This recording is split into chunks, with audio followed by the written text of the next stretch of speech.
এই সংসারে সুখ আর সন্তোষ লাভ করার পথ কি? ত্যাগ করা নাকি মেনে নেওয়া? এটা হলো একটা ধাঁধার সমান, আর যে বুঝতে পারে তার কাছে এক মিত্রের সমান। দেখুন, আপনি যা বদলাতে পারেন তা আপনি বদলে ফেলুন, যা আপনি বদলাতে পারবেন না তা আপনি স্বীকার করে নিন, আর যা মেনে নিতে পারবেন না তাকে নিজের থেকে আলাদা করে দিন। ধরুন, আপনার কোনো অভ্যেস আছে যা আপনি বদলাতে চান, বদলে ফেলুন। যদি কোনো সমস্যা থাকে যা বদলানো আপনার হাতে নেই, তা স্বীকার করে নিয়ে তার সাথে পথ চলা শুরু করে দিন। যদি কোনো আবেগ থাকে, পরিস্থিতি থাকে বা কোনো বস্তু থাকে যা আপনি মানতেই পারছেন না, কোনোদিনও মানতে পারবেন না, তাকে নিজের থেকে আলাদা করে দিন। একেও সন্ন্যাস বলা হয়। জীবনে সুখ দুঃখ, ক্ষয় হোক বা লাভ, এই সবেতেই সমান রূপে যাপন করা, তাই হলো সন্ন্যাস। এতেই জীবনের আনন্দ রয়েছে। তাহলে এই আনন্দ উপভোগ করুন আর আমার সাথে ভালোবেসে বলুন, রাধা রাধা। আজ আমি আপনাকে একটা কাহিনী শোনাবো। একটা খাড়াই উঁচু পাহাড় ছিল, যা বেয়ে ওঠা প্রায় অসম্ভব কাজ ছিল। এবার একদিন কয়েকটা ব্যাঙ এলো আর তা বেয়ে উঠতে শুরু করলো। আস্তে আস্তে প্রত্যেকটা ব্যাঙ মিলে লাফিয়ে লাফিয়ে ওপরে ওঠার চেষ্টা করছিল। নিচে কিছু পশু দাঁড়িয়েছিল যারা বলছিল, এটা তো অসম্ভব ব্যাপার, এই ব্যাঙগুলো উঠতেই পারবে না, সকলে পড়ে যাবে। আর তারপর ধীরে ধীরে সমস্ত ব্যাঙ নিচে পড়তে থাকলো। শেষ পর্যন্ত একটাই ব্যাঙ ছিল যে শিখরে পৌঁছতে পারল। জানেন সে কেন পারল? কারণ সেই ব্যাঙ বধির ছিল। সে কারোর কথা শোনেনি। ও স্থির করেছিল শিখরে পৌঁছতে হবে, আর পৌঁছে গেল। এবার এটা কিন্তু আমাদের জন্য অত্যন্ত গুরুত্বপূর্ণ শিক্ষা। আপনি যদি জীবনে নিজের লক্ষ্য স্থির করে থাকেন, তাহলে এদিক ওদিক কারোর কথা শুনবেন না, শুধুই নিজের লক্ষ্যের দিকে অগ্রসর হন। কারণ সাফল্য আপনার প্রচেষ্টার দ্বারাই আপনি পেতে পারেন, অন্যের কথা দ্বারা নয়। তাহলে চেষ্টা করতে থাকুন আর নিজের লক্ষ্য প্রাপ্ত করুন, আর আমার সাথে ভালোবেসে বলুন, রাধা রাধা। এই সূচটা দেখুন, কতটা গুরুত্বপূর্ণ এই সূচ। ওর কতটা ভূমিকা রয়েছে, ও কত রকম ভাবে সাহায্য করতে পারে আমাদের। এর সাহায্যে যদি আপনি চান, তাহলে এক সাধারণ কাপড়কে আপনি পোশাকে পরিবর্তিত করতে পারেন। আপনি যদি চান, তাহলে অনেক ফুল একসাথে নিয়ে একটা মালা বানিয়ে ফেলতে পারেন, বা অলংকার বানিয়ে ফেলতে পারেন। এর সাহায্যে আপনি বাড়িও সাজাতে পারেন। এ হলো অত্যন্ত গুরুত্বপূর্ণ জিনিস। কিন্তু আপনি ভাবুন, যদি এই সূচে এই ছিদ্রই না থাকে, যদি এর সাথে এই সুতোই না জোড়া যায়, তখনও কি এটা এতটাই গুরুত্বপূর্ণ থাকবে? কখনোই না। তখন এটাকে কাউকে কষ্ট দেওয়ার কাজে লাগানো যেতে পারে। দেখুন, একটা অত্যন্ত গুরুত্বপূর্ণ কথা আপনাকে মনে রাখতেই হবে। যে কোনো বস্তু একা তার গুরুত্ব হারিয়ে ফেলে, কোনো কিছুর সাথে তার সম্মান বেড়ে যায়, তার গুরুত্বও বেড়ে যায়। এটা মানুষের ক্ষেত্রেও প্রযোজ্য। যদি আপনি সামনে এগোতে থাকেন এবং একাই এগোতে থাকেন, তাহলে আপনি যাই করে নিন না কেন, আপনি সেই প্রেম, সেই সম্মান, সেই সম্বল পাবেন না। কাউকে নিজের সাথে নিয়ে চলুন, আপনারও মান বাড়বে। কাউকে তার যোগ্য স্থান দিন, আপনারও সম্মান বাড়বে। ঠিক সেইভাবেই যেইভাবে এই সুতোর দ্বারা সূচের সম্মান বাড়ে, আর যেমন প্রেম দ্বারা গুণের মান বেড়ে যায়। তাহলে আসুন আর আমার সাথে ভালোবেসে বলুন, রাধা রাধা। আমরা মনে করি অন্যের উপকার করা, কারোর ভালো করা, কাউকে সাহায্য করা, সেবা করা, দান করা, সুখে দুঃখে কারোর সাথে থাকা, এ হলো আমাদের জীবনের সবথেকে বড় কর্তব্য। এটাই আসল কর্তব্য। কিন্তু এটা কি সত্যি? না। কর্তব্যের জন্য অনেক সময় মানুষকে অনেক অনেক যন্ত্রণা ভোগ করতে হয়। এমন কিছু কর্তব্য থাকে যা পালনের জন্য মানুষকে এমন কিছু পথ দিয়ে যেতে হয় যেখানে কাঁটা আছে। দুঃখ আছে, যন্ত্রণা আছে, বিপদ আছে, সেটা পার করে তবে ও নিজের কর্তব্যকে পূর্ণ করতে পারে।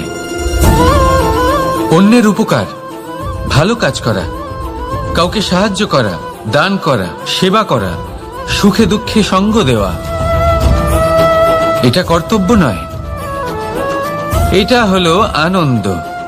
কারণ এতে আপনারই জীবন আরো সুখময় হবে, আপনি আরো সুখ পাবেন, আপনার স্বাস্থ্য আরো ভালো হবে, আপনি জীবনে আরো ভালো ভালো মানুষ পাবেন। আর সব থেকে বেশি যদি এ কিছু বাড়িয়ে তোলে, তাহলে তা হলো প্রেম। তাহলে একে কর্তব্য মনে করবেন না, এ হলো শুধুই সেই পথ যাতে অগ্রসর হয়ে আপনি নিজের জীবন অত্যন্ত সুখময় করে তুলতে পারবেন। তাহলে আপনি এটাই করুন, আর আমার সাথে ভালোবেসে বলুন, রাধা রাধা। আপনি কখনো একটা পর্বতকে দেখে থাকবেন, দিনের বেলায় যদি দেখেন এই পর্বতকে কত সুন্দর দেখতে লাগে, এত বিশাল এত সুন্দর প্রকৃতির এই দৃশ্য দেখে মনে শুভ চিন্তার উদ্ভব হয়। এবার সেই পর্বতকেই আপনি অন্ধকারে দেখুন, ততটাই ভয়াবহ মনে হয়। এবার এটাই হয় মানুষের সাথেও, আর এটাই হয় অন্য কোনো স্থানের সাথেও। এবার এর কারণ কি? তাহলে কি মানুষের রূপ, তার ব্যক্তিত্বের কোনো মাহাত্ম্য নেই? না, এরকম কখনোই নয়। এর সমস্ত কৃতিত্ব পায় প্রকাশ। শুধুমাত্র এই প্রকাশে আপনার গুণকে, আপনার ব্যক্তিত্বকে, আপনার রূপ আরো উজ্জ্বল করে সংসারের সামনে নিয়ে আসে। তাহলে আপনিও অন্ধকার থেকে প্রকাশের পথে অগ্রসর হন, সেই মানুষগুলোর দিকে অগ্রসর হন, সেই দিশায় অগ্রসর হন যা আপনার ভেতরের গুণগুলিকে, আপনার ব্যক্তিত্বকে সংসারের সামনে আনতে পারে। যদি আপনি তা করতে পারেন, তাহলে আপনি জীবনভর সুখী থাকবেন। আসুন আর আমার সাথে ভালোবেসে বলুন, রাধা রাধা। আপনি কখনো সূর্যের আলোকে নিজের হাতের মুঠোর মধ্যে রাখার চেষ্টা করেছেন? আপনি নিশ্চয়ই জানেন যে সেটা সম্ভব নয়। আপনি জলকে কখনো বেঁধে রাখার চেষ্টা করুন, সেটাও সম্ভব নয়। কিন্তু যখন এই সূর্যের প্রকাশ, এই উত্তাপ পৃথিবীতে আসে, তখন ধরিত্রী কি করে? সে সমস্ত বনস্পতির মধ্যে তা ভাগ করে দেয়, তাদের বিকাশের সহায়ক হয়ে ওঠে। আর এই ধরিত্রীকে পুজো করা হয়, একে ধরিত্রী মাতা বলা হয়। সেই রকমই চন্দ্রমা রাত্রে যখন উজ্জ্বল হয়, নিজের আলো বিকশিত করে, তখন পথচারী পথিককে তার পথ দেখায়। সেই জন্য চন্দ্রমাকে দেবতা বলা হয়। ঠিক সেইভাবেই আপনি কখনো এই প্রকৃতিকে বেঁধে রাখার চেষ্টা করবেন না। একে আগলে রাখতে শিখুন, একে ভাগ করে নিতে শিখুন, ঠিক প্রেমেরই মতো।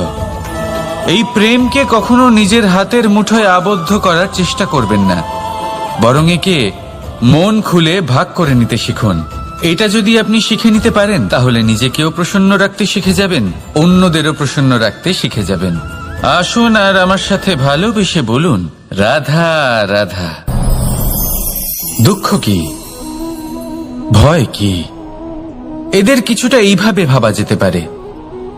জীবনে যখনই আপনি কিছু একটা লাভ করবেন, তখন সেটা হারানোর ভয় তার সাথেই চলে আসে। যেমন আপনি যদি ধন অর্জন করেন, ধন হারানোর ভয় তার সাথেই চলে আসে। সম্পত্তি অর্জন করলে সেটা লুট হবার ভয় তার সাথেই চলে আসে। আর এটা জীবনের সাথেও হয়। যেই মুহূর্তে আপনি জন্ম নেন, মৃত্যুর ভয় তার সাথেই চলে আসে। জন্ম না নিলে মৃত্যু কিভাবে হবে? মৃত্যুর ভয় কোথা থেকে আসবে? এবার এই ভয় কি সেটা আপনাকে বুঝিয়ে বলি। এই ভয় যদি মনের মধ্যে থাকে, জীবনে থাকে, তাহলে যা কিছু লাভ করবেন, সুখ, সম্পত্তি, সুবিধা, ধন, এইগুলি লাভ করার একটা আনন্দ থাকে, এদের সাথে জীবনযাপন করার একটা আনন্দ থাকে। এই ভয় সেই আনন্দ আপনার থেকে কেড়ে নেয়। ধরে নিন কাল আপনার মৃত্যু হতে চলেছে। এবার কালকের মৃত্যুর ভয় আজই মনে পুষে রাখলে, তাহলে এই ভয় আজকের সুখ, আজকের শান্তি আপনার থেকে কেড়ে নেবে। ভয় এটাই করে। সেই জন্য মনে রাখবেন, ভয়ের সঙ্গ আপনি ত্যাগ করে দিলে জীবন যাপনের যে সুখ তা চিরকাল আপনার সাথে থাকবে। আসুন আর আমার সাথে ভালোবেসে বলুন, রাধা রাধা। আপনি কখনো কোনো পর্বতে চড়েছেন?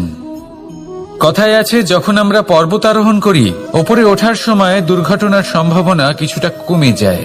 সেখানেই যখন পর্বত থেকে নিচে নামি, তখন দুর্ঘটনার সম্ভাবনা অত্যন্ত বৃদ্ধি পায়।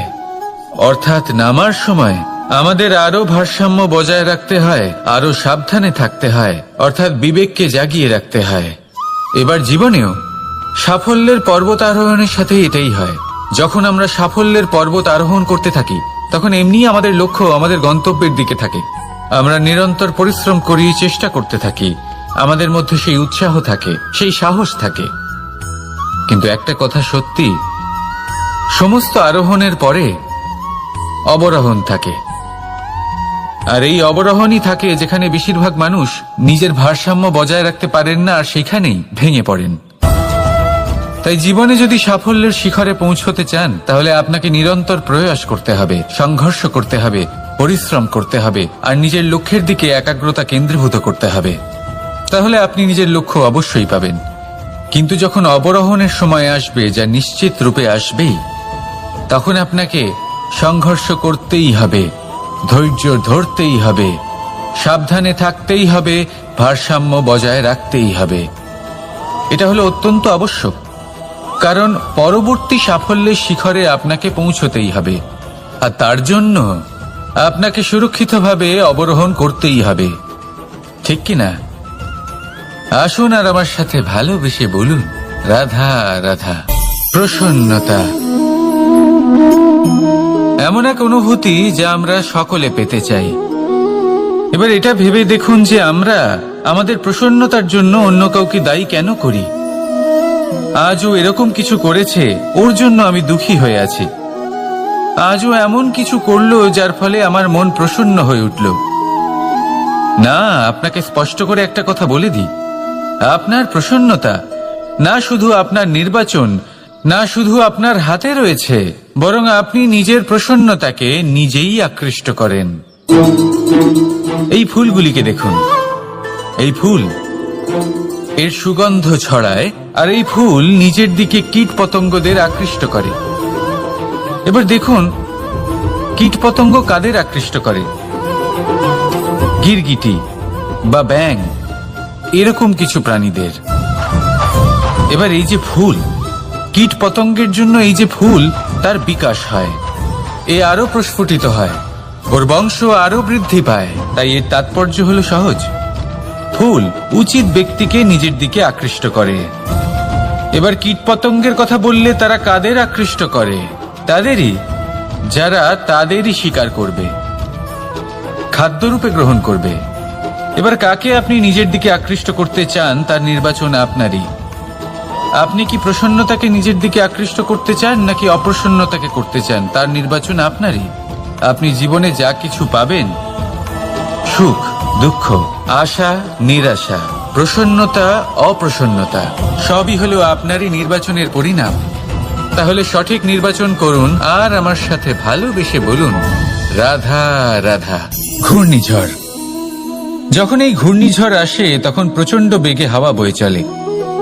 সেই সময় এমন কিছু বৃক্ষ আছে যা কঠিন হয়ে দৃঢ় হয়ে দাঁড়িয়ে থাকে।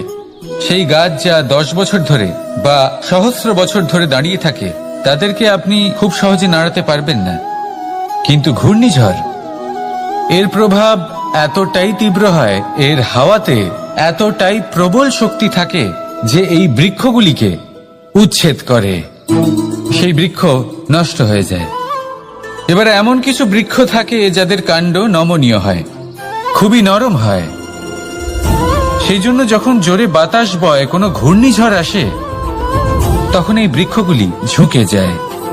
আর যখন এই ঘূর্ণিঝড় চলে যায়, শান্ত হয়ে যায়, তখন ওরা আবার দাঁড়িয়ে পড়ে। এবার এটাকে আপনি কি বলবেন, কি বুঝবেন আপনি? সুযোগ সন্ধানী? না, বরং এটাই হলো প্রকৃত আদর্শ। যখন আপনার সামনে এমন কেউ থাকেন যিনি আপনার থেকে অনেক শক্তিশালী, তখন তাকে সম্মান করা আপনাকে শিখতেই হবে। তাই মনে রাখবেন, এই সংসারে যখনই দুই শক্তির একে অপরের সাথে সংঘর্ষ হয়, শুধুই বিনাশ হয়। কিন্তু যখন শক্তির সাথে আসক্তি মিলিত হয় সেখানে সুরক্ষা থাকে, সেখানেই কিছু নির্মাণ হয়। তাই আসুন আর আমার সাথে ভালোবেসে বলুন, রাধা রাধা। ভয়, আমরা ভয়ের বিষয়ে অনেক কথা বলি, ভয়ের থেকে সবসময় দূরে পালাই। কখনো ভেবে দেখেছেন আমরা এই ভয়ের সদ্ব্যবহারও কি করতে পারি না? নিশ্চিত রূপে করতেই পারি। এমন কোনো অক্ষর নেই যার দ্বারা কোনো মন্ত্র হয় না। তাই নিশ্চিত রূপে এই ভয়েরও সদ্ব্যবহার আমরা করতেই পারি। নির্ভর করছে আপনার দৃষ্টিভঙ্গির ওপর, আপনার প্রতিক্রিয়ার ওপর। ভয় যখন সামনে আসে দুটো পথ থাকে। প্রথমটা হলো ভয়ভীত হয়ে চুপচাপ পালিয়ে যাওয়া, আর দ্বিতীয় পথ সেই ভয়ের সম্মুখীন হওয়া। সেই ভয়ে ডুবে গিয়ে দেখুন এমন কি আছে যা আপনাকে পিছনে টেনে রাখছে। নিজের সাহসকে জাগিয়ে তুলুন, নিজেকে আরো শক্তিশালী বানিয়ে তুলুন, নিজেকে আরো শ্রেষ্ঠ বানিয়ে তুলুন, আর আপনার সামনে যা আছে সব প্রাপ্ত করে নিন। সেই ভয়, আপনি তার থেকে পালিয়ে যেতে চান নাকি তার সম্মুখীন হয়ে নিজেকে আরো শ্রেষ্ঠ বানাতে চান?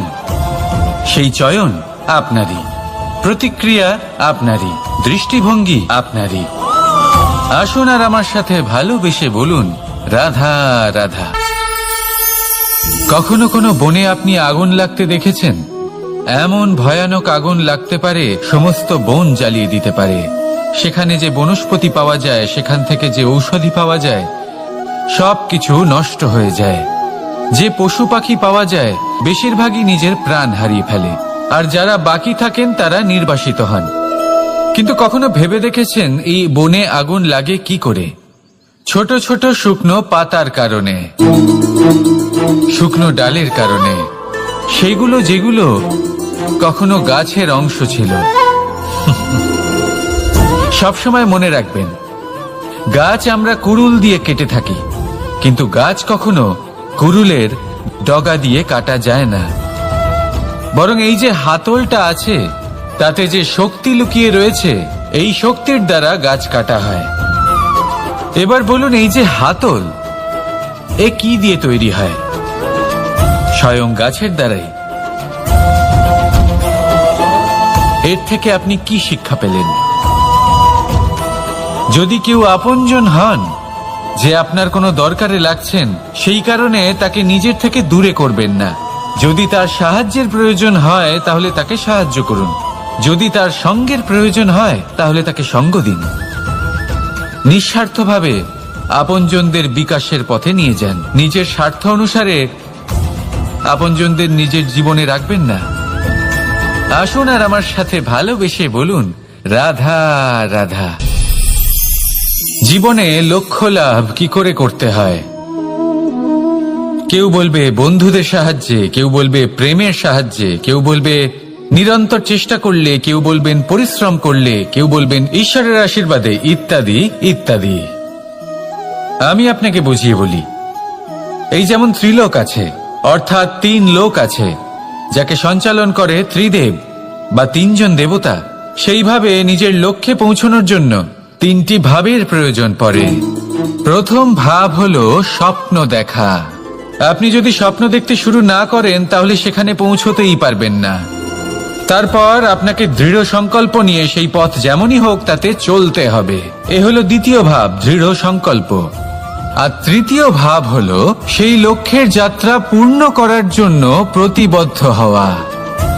তাই যদি আপনি স্বপ্ন দেখতে পারেন, দৃঢ় সংকল্প দ্বারা পথ যতই কঠিন হোক না কেন তাতে চলতে পারেন, আর সেই লক্ষ্য লাভের যাত্রা পূর্ণ করার জন্য প্রতিবদ্ধ হতে পারেন, তাহলে আপনি নিশ্চিত রূপে আপনার লক্ষ্য লাভ করতে পারবেন। তাই আপনি এটাই করুন আর আমার সাথে ভালোবেসে বলুন, রাধা রাধা। কথায় আছে যে জীবনে কিছু শুরু করার আগে স্বপ্ন দেখা অত্যন্ত গুরুত্বপূর্ণ, আর এটা 100% সত্যিও। কিন্তু কিছু মানুষ স্বপ্ন দেখা শুরু না হয় করে দেন, কিন্তু তারপর থামেনি না। স্বপ্ন দেখতেই থাকেন, তারা ভাবতেই থাকেন, কর্ম করেন না। এমন সময় আপনাকে নিজেকে জাগিয়ে তুলতে হবে, নিজেকে বলতে হবে যে এবার উঠে কর্ম করার সময় এসে গেছে। কারণ আপনারা যদি অত্যাধিক বিচার করতে থাকেন, স্বপ্ন দেখতে থাকেন, তাহলে উঠে কিছুই করতে পারবেন না। আপনি শুধু একটা কাজ করুন, উঠে কর্ম করা আরম্ভ করে দিন। তারপর ভেবেচিন্তে ধীরে ধীরে নিজের কর্মকে দিশাও দিন আর তাকে উচিত গতিও দিন, কারণ এটাই হলো সাফল্যের মূল মন্ত্র।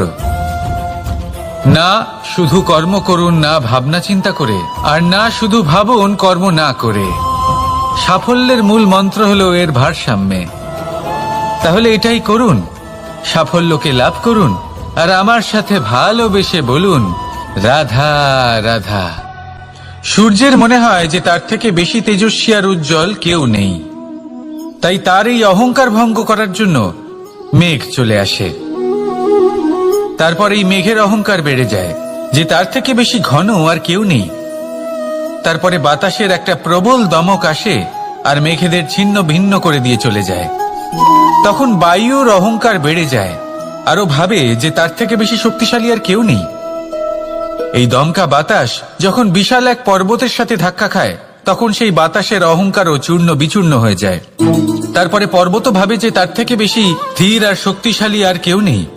তখন পৃথিবীতে ভূমিকম্প হয় আর সেই বিশাল পর্বত চূর্ণ বিচূর্ণ হয়ে যায়, তারও অহংকার ভেঙে যায়। এবার ধরিত্রীর অহংকার হতে থাকে। ধরিত্রী বলে যে আমার উপর সবকিছু টিকে রয়েছে, আমার থেকে বেশি শক্তিশালী আর কেউ নেই। একটা ছোট্ট ইঁদুর আসে, মাটিতে গর্ত করে আর মাটি ধসিয়ে দেয়। ধরিত্রীর অহংকার ভেঙে যায়। এর তাৎপর্য হলো সরল, এই সংসারে অহংকার কখনো স্থির থাকে না, এই অহংকার ভাঙবেই। এটা হলো সাংসারিক চক্র। আমাদের নিজেদের জীবনে কর্তব্য পালন করতে হবে, কর্ম করতে হবে, কিন্তু অহংকার নয়। যে ব্যক্তি এটা বুঝতে সক্ষম হন তাকে জ্ঞানী বলা হয়, আর যে মানুষ এটা বুঝতে পারেন না তিনি সারা জীবন শোধ প্রতিশোধ মান অভিমানের এই চক্রে আটকা পড়েন। এবার আপনি কি এই চক্রে আটকে থাকতে চান, নাকি জ্ঞানী হয়ে উঠতে চান? সেই চয়ন আপনারই। আসুন আর আমার সাথে ভালোবেসে বলুন রাধা রাধা। কোন যোদ্ধা জন্ম থেকে যোদ্ধা হন না, তিনি যোদ্ধা হবেন কিনা চয়ন করেন। তিনি যোদ্ধা হবেন বলে তখনই স্থির করেন যখন তিনি পিছু হটবেন না বলে দৃঢ় প্রতিজ্ঞ হন। যদি ওনার সামনে অশুভ কিছু হয়, তার বিরোধিতা করতে দৃঢ় প্রতিজ্ঞ হন, তবেই তিনি যোদ্ধা হতে পারেন। কেউই যোদ্ধা হয়ে এই পৃথিবীতে জন্মগ্রহণ করেন না। আপনি কি হতে চান? সেই দর্শক হতে চান যারা যুদ্ধভূমিতে বসে থেকে অন্য কারোর জয়ে উচ্ছ্বাস প্রকাশ করেন, নাকি সেই যোদ্ধা হতে চান যিনি নিজের শৌর্য দিয়ে বীরত্ব দিয়ে পরাক্রম প্রদর্শন করেন এবং যার প্রশংসা যুগ যুগ ধরে হয়ে চলে? সিদ্ধান্ত আপনারই। আসুন আর আমার সাথে ভালোবেসে বলুন রাধা রাধা। সাফল্য খুব সহজ এক শব্দ। এটা হলো সেই সব শব্দের মধ্যে অন্যতম যা মানুষ একটু বুঝলেই ভাবেন সব বুঝে ফেলেছি, আর যেই উনি বুঝতে পারেন সাফল্য কি, আজীবন সেই সাফল্যের পেছনেই ছুটতে থাকেন। এই সাফল্য হলো একটা খেলার মতো, যাতে মানুষ নিজের সমস্ত জীবন বাজি লাগিয়ে দেন। আর প্রত্যেক খেলার মতোই এরও কিছু নিয়ম রয়েছে। আর প্রাথমিক নিয়ম হলো এই সাফল্য লাভ করার জন্য সাফল্য লাভ করার স্বপ্ন আপনাকে অবশ্যই দেখতে হবে আগে। হ্যাঁ, কিন্তু শুধুমাত্র স্বপ্ন দেখলেই কিছুই হবে না। স্বপ্ন দেখুন, তারপরে আপনার নিজের নিদ্রাকে ভঙ্গ করতে হবে, দিনরাত পরিশ্রম করতে হবে, দিনরাত চেষ্টা করতে হবে, তবেই এই সাফল্য আপনার কাছে আসবে আর আপনার পদানত হবে। তাহলে স্বপ্ন দেখুন আর পরিশ্রম করে তাকে সার্থক করুন। যদি এটা করেন তবেই সাফল্য সহজেই আপনার কাছে আসবে। আর তখন মন প্রসন্ন হয়ে বলবে রাধা রাধা। সমস্যা প্রত্যেকের জীবনেই সমস্যা আসা যাওয়া করে, আর প্রত্যেক মানুষ সমস্যা আসার পর তার সমাধান খুঁজতে উঠে পড়ে লাগেন। কিন্তু যখনই সমস্যার সমাধান হয়ে যায়, আমরা সুপ্রসন্ন হয়ে যাই এবং অসাবধানও হয়ে যাই।